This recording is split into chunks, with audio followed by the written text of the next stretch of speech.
What's up, family? It's B riding with J Shotgun, and this is No Party with B and J. Today we peel back some lies, expose hypocrisy, salute real progress, and make clear what action looks like. So soft talk, let's go. Real talk. We see what's happening on every level, national, local, global, and we refuse to let people lie their way out of accountability. Recently, the Republican chat leaks. It was racism, jokes, and tempered the boys will be boys. Let's start there. A massive leak hit the young Republican world.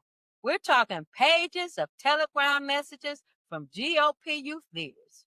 These were racist, epistemic, violent jokes praising Hitler, mocking rape, talking about murder, and more. That kind of language, not fringe whispers, in official youth channels. And sadly, what did they get? A soft shrug from leadership. Vice President J.D. Vance said it was just edgy jokes, kids doing dumb things, and young boys being boys. That's a lie. Yeah. That's defense.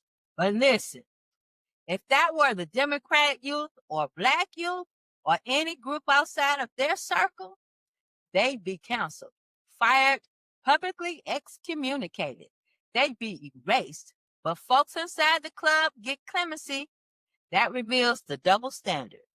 You can say boys will be boys when your people do the worst things. Then you say cancel culture when your opponents make mistakes. That's simply hypocrisy, Brenda. Yeah, but we're not letting them get away with that. We'll call it when we see it. Now, let's land it local. Sumner County passed a resolution naming October 14th Charlie Kirk Day of Discourse. On paper, it might sound good. It's free speech, civil dialogue. But in practice, it's simply backlash, discipline, and intimidation. But it was a flop. Some families kept their kids home that day to protest.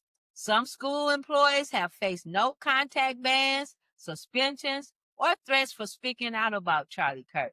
The same folks who defend the young Republicans' chat are the ones policing normal folks for criticizing a polarizing political figure. It's crazy. When you speak against the mainstream narrative, you lose your job or your platform. But when youth leaders joke about genocide, you get boys will be boys. We hold both to the same standard. No more exceptions. And while all this is happening, Congress still can't pass a budget. They put the government in shutdown as of October 1st, 2025.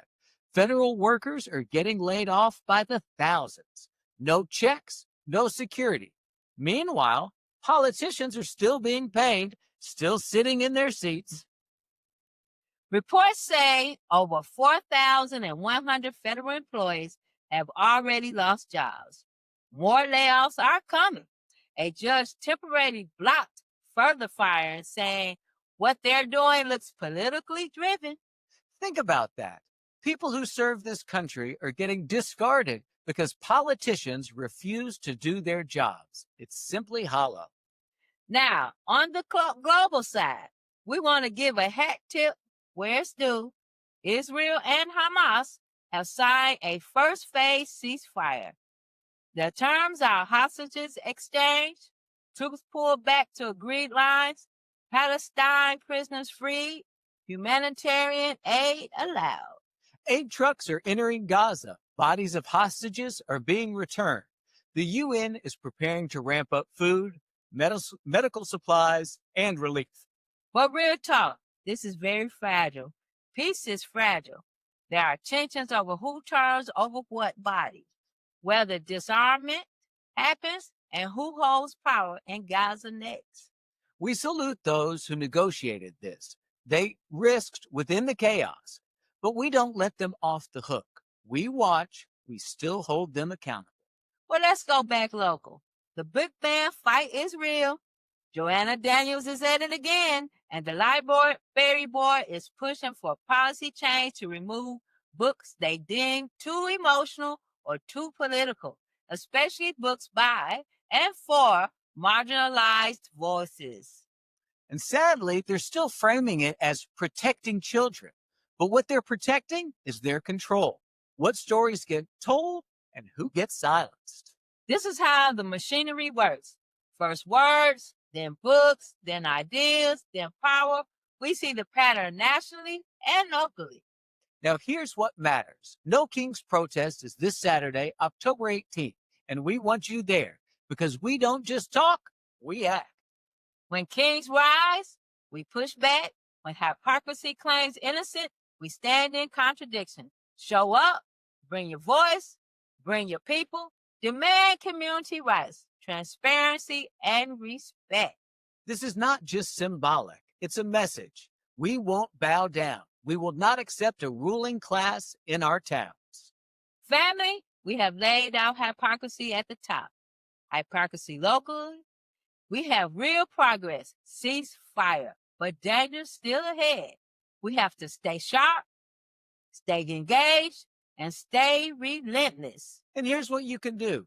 Share this episode and tell someone you love to show up Saturday for No Kings. Attend your city council meetings, library boards, school board meetings. Show your face, bring your voice. Hold your officials, local and national, accountable.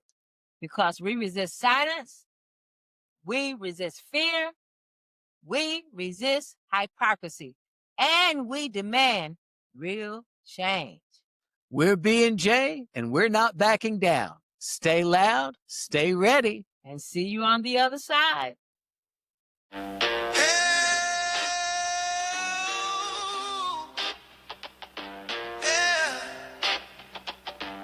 What's up, everybody?